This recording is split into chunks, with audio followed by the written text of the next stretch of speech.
ಯುವ ಕಾಂಗ್ರೆಸ್ ನೇತೃತ್ವದಲ್ಲಿ ಮಾರ್ಚ್ 17ರಂದು ಯುವ ಸಂಕಲ್ಪ ಸಮಾವೇಶ ಹಾಗೂ ರಾಜ್ಯ ಅಧ್ಯಕ್ಷರ ಪದಗ್ರಹಣ. ಜಿಲ್ಲೆಯಿಂದ ಹೆಚ್ಚಿನ ಸಂಖ್ಯೆಯಲ್ಲಿ ಯುವಕರು ಭಾಗವಹಿಸುವಂತೆ ರಾಜ್ಯ ಉಪಾಧ್ಯಕ್ಷೆ ಆರ್ಕೆ ದಿವ್ಯಾ ಮನವಿ ಮಾಡಿದ್ದಾರೆ. ರಾಜ್ಯ ಯುವ ಕಾಂಗ್ರೆಸ್ ನೇತೃತ್ವದಲ್ಲಿ ಮಾರ್ಚ್ 17ರಂದು ಬೆಂಗಳೂರಿನ ಪ್ಯಾಲೇಸ್ ಗ್ರೌಂಡ್ ಗೇಟ್ ನಂಬರ್ 4ರಲ್ಲಿ ನಡೆಯಲಿರುವ ರಾಜ್ಯ ಮಟ್ಟದ ಯುವ ಸಂಕಲ್ಪ ಸಮಾವೇಶ ಹಾಗೂ ರಾಜ್ಯ ಯುವ ಕಾಂಗ್ರೆಸ್ ನೂತನ ಅಧ್ಯಕ್ಷ ಮಂಜುನಾಥ್ ಗೌಡ ಹಾಗೂ ಪದಾಧಿಕಾರಿಗಳ ಪದಗ್ರಹಣ ಕಾರ್ಯಕ್ರಮದಲ್ಲಿ ಕೋಲಾರ ಜಿಲ್ಲೆಯಿಂದ ಹೆಚ್ಚಿನ ಸಂಖ್ಯೆಯಲ್ಲಿ ಯುವಕರು ಭಾಗವಹಿಸುವಂತೆ ಯುವ ಕಾಂಗ್ರೆಸ್ ರಾಜ್ಯ ಉಪಾಧ್ಯಕ್ಷೆ ಆರ್ಕೆ ದಿವ್ಯಾ ತಿಳಿಸಿದರು. ನಗರದ ಹೊರವಲಯದ ಆರಾಧ್ಯ ಹೋಟೆಲ್ನಲ್ಲಿ ಬುಧವಾರ ಯುವ ಕಾಂಗ್ರೆಸ್ ಜಿಲ್ಲಾಧ್ಯಕ್ಷ ಸೈಯದ್ ಅಫ್ರೀದ್ ಅವರ ನೇತೃತ್ವದಲ್ಲಿ ನಡೆದ ಕಾರ್ಯಕ್ರಮದ ಕುರಿತಂತೆ ಪೂರ್ವಭಾವಿ ಸಭೆಯಲ್ಲಿ ಮಾತನಾಡಿದ ಅವರು, ಇತ್ತೀಚೆಗೆ ನಡೆದ ಯುವ ಕಾಂಗ್ರೆಸ್ ಚುನಾವಣೆಯಲ್ಲಿ ಆಯ್ಕೆಯಾದ ರಾಜ್ಯ ಘಟಕದಿಂದ ಜಿಲ್ಲಾ ಸಮಿತಿ, ವಿಧಾನಸಭಾ ಸಮಿತಿ ಹಾಗೂ ಬ್ಲಾಕ್ ಸಮಿತಿ ಪದಾಧಿಕಾರಿಗಳು ಸೇರಿದಂತೆ ಕಾಂಗ್ರೆಸ್ ಪಕ್ಷವನ್ನು ಬೆಂಬಲಿಸುವ ಯುವ ಸಮುದಾಯವನ್ನು ಸಮಾವೇಶದಲ್ಲಿ ಭಾಗವಹಿಸುವಂತೆ ಮಾಡಬೇಕು ಅಂತ ತಿಳಿಸಿದರು. ಯುವಕರೇ ಕಾಂಗ್ರೆಸ್ ಪಕ್ಷಕ್ಕೆ ಶಕ್ತಿಯಾಗಿದ್ದು, ಯುವಕರೇ ಮುಂದೆ ಪಕ್ಷವನ್ನು ಬಲಿಷ್ಠವಾಗಿ ಕಟ್ಟಬೇಕಾಗಿದೆ. ಪಕ್ಷದಲ್ಲಿ ಶಿಸ್ತು ಪಾಲನೆ ಅತಿ ಮುಖ್ಯವಾಗಿದೆ. ಕಾಂಗ್ರೆಸ್ ಪಕ್ಷದ 5 ಗ್ಯಾರಂಟಿ ಯೋಜನೆಗಳನ್ನು ಜನರ ಮನೆ ಬಾಗಿಲಿಗೆ ತಲುಪಿಸುವ ಜವಾಬ್ದಾರಿ ನಮ್ಮ ಮೇಲಿದೆ. ದೇಶದಲ್ಲಿ ಆಡಳಿತ ನಡೆಸ್ತಾ ಇರುವ ಮೋದಿ ನೇತೃತ್ವದ ಬಿಜೆಪಿ ಸರ್ಕಾರವು ಸುಳ್ಳು ಹೇಳ್ತಾನೆ ಅಧಿಕಾರ ನಡೆಸ್ತಾ ಇದೆ. ಇಂದು ದೇಶದ ಪರಿಸ್ಥಿತಿ ನಿರ್ಮಾಣ ಹದಗೆಟ್ಟಿದೆ. ಅದನ್ನು ಸೋಷಿಯಲ್ ಮೀಡಿಯಾ ಮೂಲಕ ಜನತೆಗೆ ತಿಳಿಸುವ ಕೆಲಸವನ್ನು ಯುವ ಕಾಂಗ್ರೆಸ್ ಕಾರ್ಯಕರ್ತರು ನೇತೃತ್ವ ವಹಿಸಿಕೊಳ್ಳಬೇಕು ಅಂತ ಹೇಳಿದರು. ಈ ಸಂದರ್ಭದಲ್ಲಿ ಯುವ ಕಾಂಗ್ರೆಸ್ ರಾಜ್ಯ ಪ್ರಧಾನ ಕಾರ್ಯದರ್ಶಿ ಕೆಎನ್ ಸುನಿಲ್ ಗೌಡ ಮಾತನಾಡಿ, ಕಾಂಗ್ರೆಸ್ ಪಕ್ಷಕ್ಕಾಗಿ ಕೆಲಸ ಮಾಡುವ ಮೂಲಕ ಎಲ್ಲರೂ ನಾಯಕರಾಗಬೇಕು. ಪಕ್ಷದ ತತ್ವ ಸಿದ್ಧಾಂತದ ಮೇಲೆ ನಾವು ಮುಂದುವರಿಯಬೇಕು. ಬೂತ್ ಮಟ್ಟದಲ್ಲಿ ಯುವಕರನ್ನು ಸಂಘಟಿಸಿ ಪಕ್ಷ ಬೆಳೆಯುವಂತೆ ಮಾಡಬೇಕು. ಪಕ್ಷದ ವೃದ್ಧಿಗಾಗಿ ಏನೆಲ್ಲ ಯುವಕರಿಂದ ಮಾಡಬಹುದು ಅದೆಲ್ಲವನ್ನ ಮಾಡಬೇಕು. ವಿವಿಧ ಕಾರ್ಯಕ್ರಮಗಳ ಮೂಲಕ ಯುವಕರನ್ನ ಪಕ್ಷಕ್ಕೆ ಸೆಳೆಯುವ ಕೆಲಸವನ್ನು ಮಾಡಬೇಕು. ಜಿಲ್ಲೆಯಿಂದ ಹೆಚ್ಚಿನ ಸಂಖ್ಯೆಯಲ್ಲಿ ಸಮಾವೇಶದಲ್ಲಿ ಭಾಗವಹಿಸಿ ಶಕ್ತಿ ಪ್ರದರ್ಶನ ಮಾಡಬೇಕು ಅಂತ ಹೇಳಿದರು. ಈ ಸಂದರ್ಭದಲ್ಲಿ ಯುವ ಕಾಂಗ್ರೆಸ್ ಜಿಲ್ಲಾಧ್ಯಕ್ಷ ಸೈಯದ್ ಅಫ್ರೀದ್ ಮಾತನಾಡಿ, ಕಾಂಗ್ರೆಸ್ನಲ್ಲಿ ರಾಜ್ಯದಲ್ಲಿ ಅಧಿಕಾರಕ್ಕೆ ಬರಲು ಯುವ ಕಾಂಗ್ರೆಸ್ ಪಾತ್ರ ಪ್ರಮುಖವಾಗಿದೆ. ರಾಜ್ಯದ ಕಾಂಗ್ರೆಸ್ ಸರ್ಕಾರ ಹಿತದೃಷ್ಟಿಯಿಂದ ಅನೇಕ ಯೋಜನೆಗಳನ್ನು ಜಾರಿಗೆ ತಂದಿದೆ. ಇದು ಪ್ರತಿ ಮನೆಗೂ ಮುಟ್ಟಿದೆ.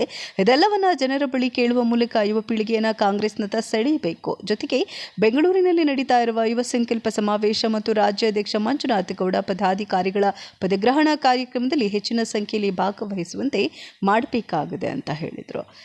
ಈ ಸಂದರ್ಭದಲ್ಲಿ ಯುವ ಕಾಂಗ್ರೆಸ್ ರಾಜ್ಯ ಪ್ರಧಾನ ಕಾರ್ಯದರ್ಶಿ ಭರತ್ ಕೃಷ್ಣದೇವರಾಯ, ಜಿಲ್ಲಾ ಉಪಾಧ್ಯಕ್ಷರಾದ ಹರೀಶ್, ವಾಸುದೇವ ರೆಡ್ಡಿ, ಜಿಲ್ಲಾ ಪ್ರಧಾನ ಕಾರ್ಯದರ್ಶಿ ರಿಯಾಜ್ ಗೋರು, ಅಭಿಷೇಕ್, ಕಾಮ್ರಾನ್, ರಾಜೇಶ್, ಶಮ್ಸ್, ತಾಲೂಕು ಮತ್ತು ಬ್ಲಾಕ್ ಅಧ್ಯಕ್ಷರಾದ ಸುಹೈಲ್, ಸಕ್ಲೇನ್, ಲಾರೆನ್ಸ್, ತನ್ವೀರ್, ಸುರೇಶ್, ಮನೋಹರ್, ಅರ್ಬಾಜ್, ಬರ್ಕಾತುಲ್ಲಾ, ಅಕ್ಷಯ್, ವಸಂತ್, ಧನುಷ್, ಪ್ರಮೋದ್, ತಯಬ್, ಅಬ್ದುಲ್ ಮುಂತಾದವರು ಹಾಜರಿದ್ದರು.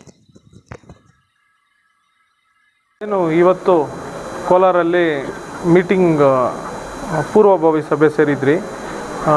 17ನೇ ತಾರೀಕು ಪದಗ್ರಹಣ ಕಾರ್ಯಕ್ರಮ ಇದೆ.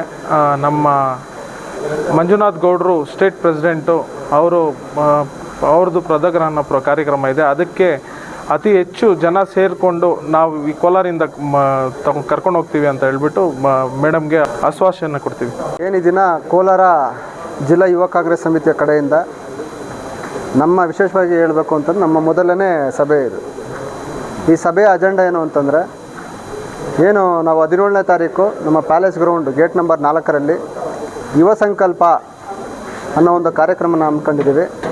ಅದರಲ್ಲಿ ವಿಶೇಷವಾಗಿ ನಮ್ಮ ಅಧ್ಯಕ್ಷರಾದಂಥ ರಾಜ್ಯಾಧ್ಯಕ್ಷರಾದಂಥ ಮಂಜುನಾಥ್ ಗೌಡಣ್ಣವರಾಗಿರ್ಬೋದು, ಎಲ್ಲ ಉಪಾಧ್ಯಕ್ಷಗಳಾಗಿರ್ಬೋದು, ರಾಜ್ಯ ಪ್ರಧಾನ ಕಾರ್ಯದರ್ಶಿಗಳಾಗಿರ್ಬೋದು, ಡಿಸ್ಟ್ರಿಕ್ಟ್ ಕಮಿಟಿ ಆಗಿರ್ಬೋದು, ಅಸೆಂಬ್ಲಿ ಕಮಿಟಿ ಆಗಿರ್ಬೋದು, ಅದೇ ರೀತಿ ಬ್ಲಾಕ್ ಕಮಿಟಿಗಳಾಗಿರ್ಬೋದು, ಇವರೆಲ್ಲರ ಪದಗ್ರಹಣ ಕಾರ್ಯಕ್ರಮನ 17ನೇ ತಾರೀಕಿಗೆ ಹಮ್ಮಿಕೊಂಡಿದ್ದೀವಿ. ಆ ಕಾರ್ಯಕ್ರಮಕ್ಕೆ ವಿಶೇಷವಾಗಿ ಯುವಕರನ್ನ ಆಕರ್ಷಿಸಿ ಯುವಕರನ್ನ ಬರಮಾಡ್ಕೊಳ್ಬೇಕು, ಯುವಕರನ್ನ ಕರ್ಕೊಂಡು ಹೋಗ್ಬೇಕು ಅನ್ನೋ ಕಾರ್ಯಕ್ರಮದ ಉದ್ದೇಶದಿಂದ ನಾವೆಲ್ಲ ಇಲ್ಲಿ ಸಭೆ ಸೇರಿದ್ವಿ. ಈ ಪೂರ್ವಭಾವಿ ಸಭೆ ಯಶಸ್ವಿಯಾಗಿ ನಾವು ನಮ್ಮ ಮೇಡಮ್ ಅವ್ರಿಗೆ, ನಮ್ಮ ಅಧ್ಯಕ್ಷರಿಗೆ ಮಾತು ಕೊಡ್ತಾ ಇದ್ದೀವಿ. ಕೋಲಾರ ಜಿಲ್ಲಾ ಯುವ ಕಾಂಗ್ರೆಸ್ನ ವತಿಯಿಂದ ನಮ್ಮ ಜಿಲ್ಲೆಯಿಂದ ನಮ್ಮ ಶಕ್ತಿ ಮೀರಿ ಎಷ್ಟು ಯುವಕರನ್ನ ಕರ್ಕೊಂಬರೋಕ್ಕೆ ಸಾಧ್ಯನೋ ಅಷ್ಟು ಯುವಕರನ್ನ ನಾವು ಕಾರ್ಯಕ್ರಮಕ್ಕೆ ಕರ್ಕೊಂಬರ್ತೀವಿ. ಎಲ್ರಿಗೂ ನಮಸ್ಕಾರ. ಇವತ್ತು ಕೋಲಾರ ಡಿಸ್ಟಿಕ್ ಕಡೆಯಿಂದ ಏನು ಇವತ್ತು ಮೀಟಿಂಗ್ ಆರ್ಗನೈಸ್ ಆಗಿದೆ ಅಂದರೆ, ಇದು ಪೂರ್ವಭಾವಿ ಸಭೆ ಏನಂತಂದರೆ 17ನೇ ತಾರೀಕು ಯುವ ಸಂಕಲ್ಪ ಅಂತ. ನಾವು ಯುವಕರು ಏನು ಸಂಕಲ್ಪ ತಗೊಳ್ಳೋಕ್ಕೆ ಹೊರಟಿದ್ದೀವೋ ಅದ್ರ ಬಗ್ಗೆ ಮಾಹಿತಿಯನ್ನು ಯೂತ್ ಕಾಂಗ್ರೆಸ್ ಅಂದರೆ ಕೋಲಾರ ಡಿಸ್ಟಿಕ್ ಅವರಿಗೆ ಮಾಹಿತಿಯನ್ನು ಕೊಡಲಿಕ್ಕೆ ನಾನು ಅಲ್ಲಿನ ಮಾಹಿತಿನ ತಿಳಿಸ್ಲಿಕ್ಕೆ ಬಂದಿರ್ತೀನಿ. ನಾನು ಸ್ಟೇಟ್ ವೈಸ್ ಪ್ರೆಸಿಡೆಂಟಾಗಿ ಏನು ಅಂತಂದರೆ ಯುವಕರು ತುಂಬ ದಿನಗಳಿಂದ ಓಡಾಡಿಕೊಂಡು ಎಲೆಕ್ಷನ್ ಮಾಡಿಕೊಂಡು ಎಲ್ಲ ಇದ್ದರು. ಆದರೆ ಒಂದು ಅವ್ರಿಗೆ ಅಂತ ಒಂದು ಸ್ಥಾನಮಾನ ಕೊಡಬೇಕು ಅಂತ ಒಂದು ದಿನವನ್ನು ನಿಗದಿ ಮಾಡಿದ್ದಾರೆ. ಅದು 17ನೇ ತಾರೀಕು ಪ್ಯಾಲೇಸ್ ಗ್ರೌಂಡಲ್ಲಿ ಗೇಟ್ ನಂಬರ್ 4.